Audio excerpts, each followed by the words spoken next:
मैं थोड़ी सी आ जाइए मास्टर, एक लाइन आइए। थोड़ी सी आप लोग लाइन पे गौर करेंगे कैसे। कोई जल्ला नहीं ऐसा,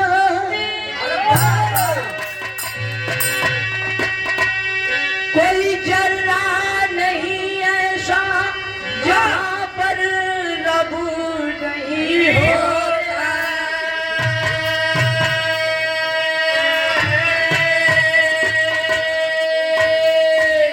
लड़ाई वे ही करते हैं जिसे मतलब नहीं होता। ओ मंदिर और मस्जिद के लिए दीवानगी वालों, वतन से बढ़कर दुनिया में कोई मजहब नहीं होता।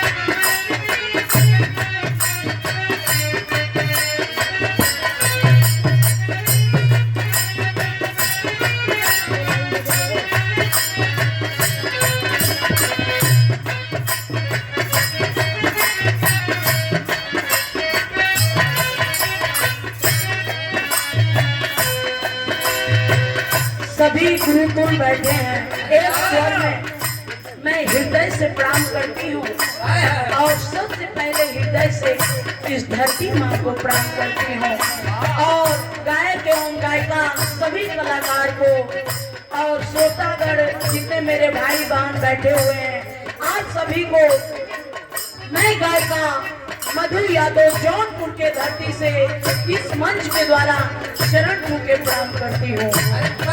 और बहुत दूर से हमारे यूट्यूबर भाई साथी आए हुए हैं, लेकिन समय का अभाव है। हमारे गुरुजी लोग बोले कि बेटा समय का ध्यान रखना, लेकिन एक लाइन गीत है क्या।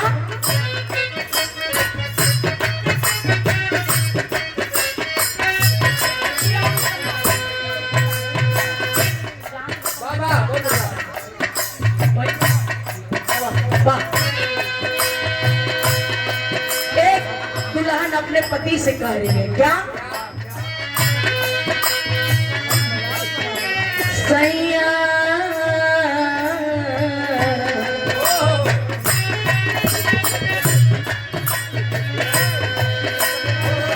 मंगा दिए सैया हमके कलवा के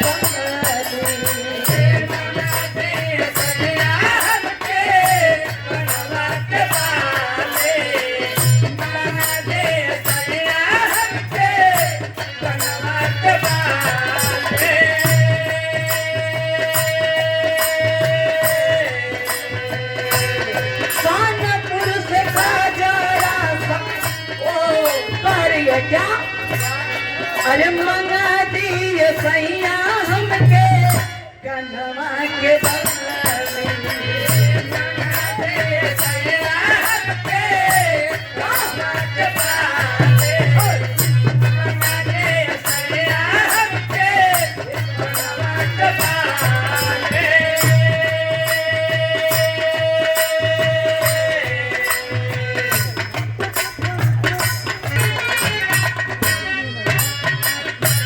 अरे मंगा दिए सैया हमके कन्हवा के बदले, मंगा दिए सैया हमके कन्हवा के बदले, मंगा दिए सैया हमके कन्हवा के बदले।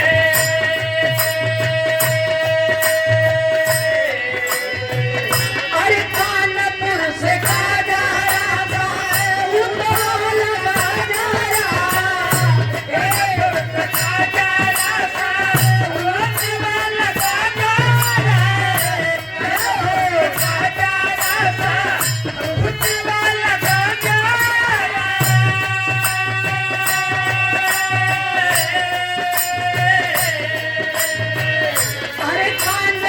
से काजरा तो लगा जरा, आरा से होटल मंगा दिए सैया हमके कन्हवा के बदले,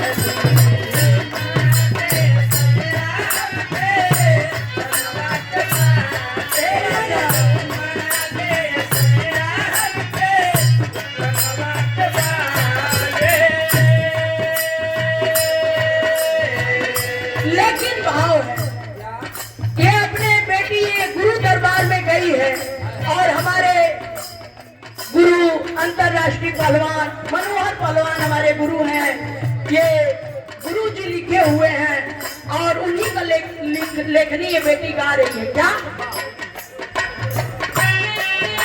ये आदमी देखे चौबेपुर के धरती से हमारे बड़े जितेंद्र भैया 200 रुपया देकर सम्मान किए, बहुत बहुत सपटा में। आइए मास्टर भाव।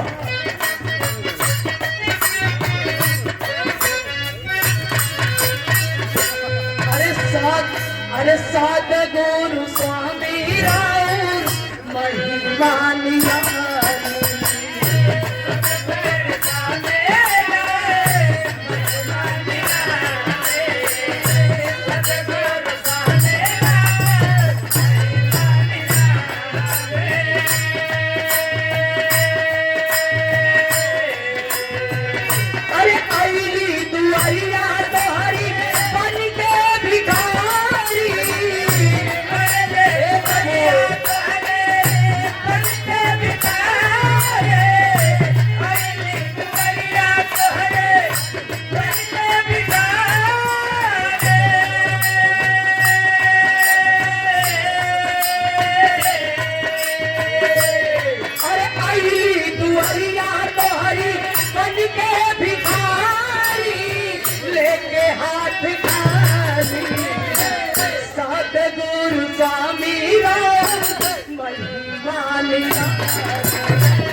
अनेकों तरह के फूला फूलल फूलवारिया, अनेकों तरह के फूले फूलल फूलवारिया, अनेकों तरह के फूले फूलल फूलवारिया। ये पसंदो मंडल बाबूजी की तरफ से 200 रुपया का आशीर्वाद है, बहुत 200 पटाओ करना है क्या? अरे सबके नचावे लावर के यादन मारी, सबके